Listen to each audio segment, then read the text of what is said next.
Hello everyone, welcome to Raj economics and commerce classes. मैं हूं नीरज कुमार।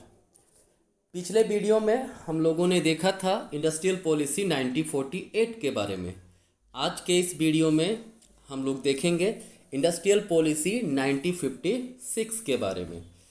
ये इंडस्ट्रियल पॉलिसी जो है 1948 के इंडस्ट्रियल पॉलिसी के मात्र 8 सालों के बाद ही आ गया था, जबकि 1948 के इंडस्ट्रियल पॉलिसी में बोला गया था कि 1948 के इंडस्ट्रियल पॉलिसी के 10 इयर्स के बाद रिव्यू किया जाएगा और नया इंडस्ट्रियल पॉलिसी लाया जाएगा। लेकिन कहा जाता है कि 1948 के इंडस्ट्रियल पॉलिसी ने बहुत ही अच्छा इम्पैक्ट डाला था इंडियन इंडस्ट्रियल सेक्टर पे, जिसके कारण ये इनकरेजमेंट मिला कि नया इंडस्ट्रियल पॉलिसी को जल्द से जल्द लाया जा सके।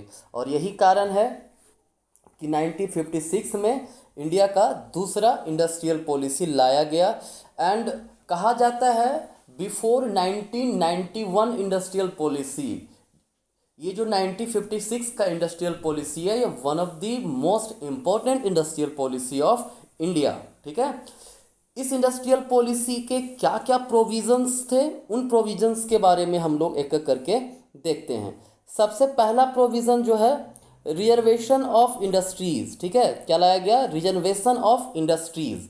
ये इंडस्ट्रियल पॉलिसी में किया गया। सब पहले क्या था ना कि जितने भी इंडस्ट्रीज़ थे, ठीक है, उनको बस बोल दिया गया था कि ये इंडस्ट्री सेंट्रल गवर्नमेंट के तरफ जाएगा, ये इंडस्ट्री स्टेट गवर्नमेंट ऑपरेट करेगी, बाकी प्राइवेट सेक्टर। लेकिन यहाँ पर पहली बार ऐसा हुआ कि क्लासिफिकेशन किया गया इंडस्ट्रीज़ को, और इन क्लासिफिकेशंस को बोला जाता है रिजर्वेशन ऑफ इंडस्ट्रीज़। ठीक है, इसमें 3 क्लासिफिकेशन दिया गया इंडस्ट्रीज़ को लेकर के, और वो थे शेड्यूल ए, शेड्यूल बी और शेड्यूल सी। तो हम लोग एक एक करके तीनों के बारे में जानते हैं। सबसे पहला था शेड्यूल ए। शेड्यूल ए में टोटल 17 इंडस्ट्रीज़ थे। ठीक है, ये वो इंडस्ट्रीज़ थे जिसे पूरी तरह से मोनोपोली के रूप में सेंट्रल गवर्नमेंट अपने अंडर रखा। मतलब ये 17 इंडस्ट्री ऐसे इंडस्ट्रीज थे जिसका इस्टेब्लिशमेंट सेंट्रल गवर्नमेंट के द्वारा किया जाता, सेंटर के थ्रू होता। ठीक है, इसी को कहा जाता है सेंट्रल पब्लिक सेक्टर अंडरटेकिंग भी कहा जाता है। इसको बाद में इसका नाम कर दिया गया, ये जो हमारा सेंट्रल अंडरटेकिंग है, ठीक है, इसी को बाद में पीएसयू के नाम से भी जाना जाता है। पीएसयू का मतलब होता है पब्लिक सेक्टर अंडरटेकिंग। ठीक है, इसमें वो इंडस्ट्रीज़ थे जैसे बहुत हैवी इंडस्ट्रीज़ हो गए, बड़े बड़े इंडस्ट्रीज़ हो गए। ठीक है, तो उसका इस्टेब्लिशमेंट अपने अंडर रखा गया, जैसे डिफेंस हो गया, एटॉमिक एनर्जी हो गया, रेलवे हो गया। ये सारे वो इंडस्ट्रियल सेक्टर थे जिन्हें शेड्यूल ए के अंतर्गत रखा गया। ठीक है, अब बात करते हैं शेड्यूल बी के बारे में।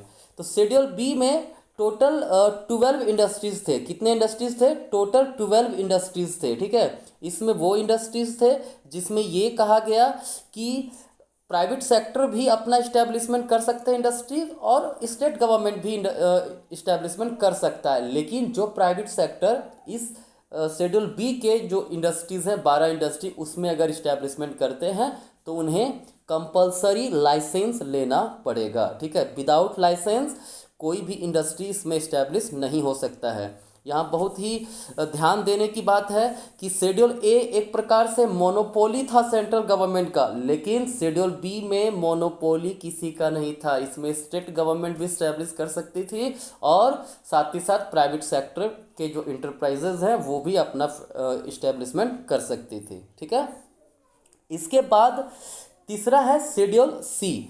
शेड्यूल सी में वो सारे इंडस्ट्रीज आते हैं, ठीक है, जो शेड्यूल ए और शेड्यूल बी में नहीं थे। बाकी जो भी रेस्ट इंडस्ट्रीज बचे वो सभी को डाल दिया गया शेड्यूल सी में। ठीक है, शेड्यूल सी में ये कहा गया कि वैसे इंडस्ट्रीज, ठीक है, जो शेड्यूल ए और शेड्यूल बी में नहीं है, वो इंडस्ट्री शेड्यूल सी में रहेंगे, जिसमें अगर कोई भी व्यक्ति या कोई भी एंटरप्राइजेज इस्टेब्लिशमेंट करता है इंडस्ट्रीज़ का, ठीक है, तो कुछ इंडस्ट्रीज़ के लिए लाइसेंस लेना है, कुछ इंडस्ट्रीज़ थे जो बिना लाइसेंस के भी ऑपरेट कर दिया गया। ठीक है, कहा जाता है इंडिया पंडित जवाहरलाल नेहरू जो 1956 के समय इंडिया के प्राइम मिनिस्टर थे, उन्होंने जो पीएसयू है, मतलब पब्लिक सेक्टर यूनिट्स जो था, ठीक है, उन्हें इन्होंने टेम्पल ऑफ मॉडर्न इंडिया का नाम भी दिया है। इन्होंने क्या नाम दिया है? टेम्पल ऑफ मॉडर्न इंडिया, ठीक है। तो 1956 का पहला प्रोविज़न हमारा हो गया रिजर्वेशन ऑफ इंडस्ट्री, जिसमें 3 क्लासिफिकेशन है, शेड्यूल ए, शेड्यूल बी और शेड्यूल सी। दूसरा प्रोविज़न है प्रोविज़न ऑफ लाइसेंसिंग। इसमें जितने भी इंडस्ट्रीज शेड्यूल बी में हैं और कुछ इंडस्ट्री शेड्यूल सी के जो थे, उन्हें लाइसेंस लेना अनिवार्य कर दिया गया, ठीक है।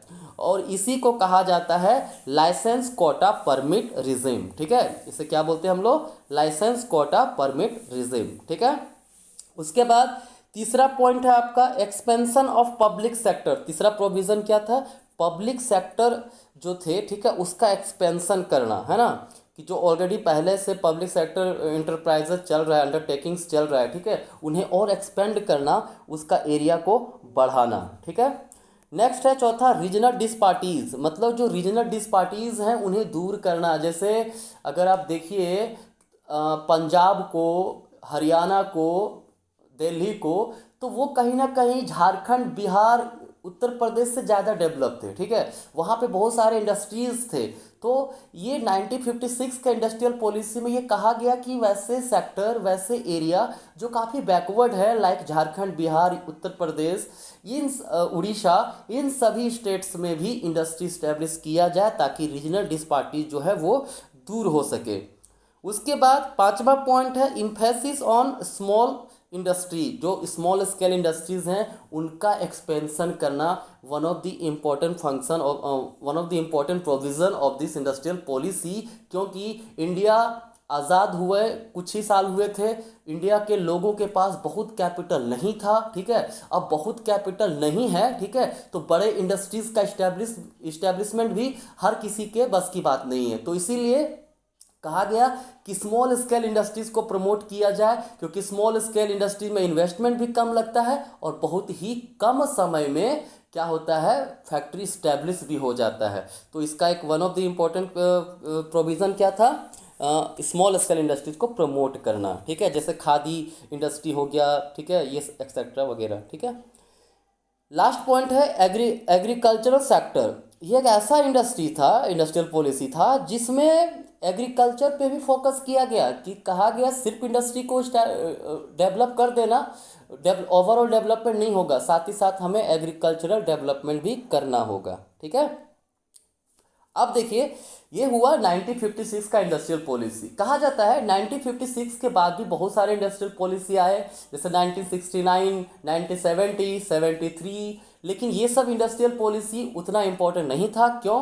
क्योंकि 1956 का जो इंडस्ट्रियल पॉलिसी था उसी में कुछ कुछ सुधार किया गया, ठीक है, टिल 1991, मतलब 1991 तक कोई ऐसा चेंज वाला इंडस्ट्रियल पॉलिसी नहीं आया था, ठीक है। 1956 ही सबसे अधिक इम्पोर्टेंट था 1991 के पहले, लेकिन 1991 में हमारा इंडस्ट्रियल पॉलिसी आ गया, नया इंडस्ट्रियल पॉलिसी जो पूरी तरह से अलग इंडस्ट्रियल पॉलिसी था। कहा जाता है ये अभी तक का इंडिया का सबसे बड़ा चेंजेस था इंडस्ट्रियल सेक्टर में, जो कि हम लोग चर्चा करेंगे इन द नेक्स्ट वीडियो, ठीक है। तो आज के इस वीडियो में मुझे बताना था इंडस्ट्रियल पॉलिसी 1956, जिसके बारे में मैं चर्चा कर चुका हूं। अगर आप लोगों को किसी प्रकार का डाउट है तो कमेंट करें, और अगर आप चाहते हैं कि किसी और टॉपिक पे मैं वीडियो बनाऊं तो कृपया कमेंट करके बताएं। धन्यवाद।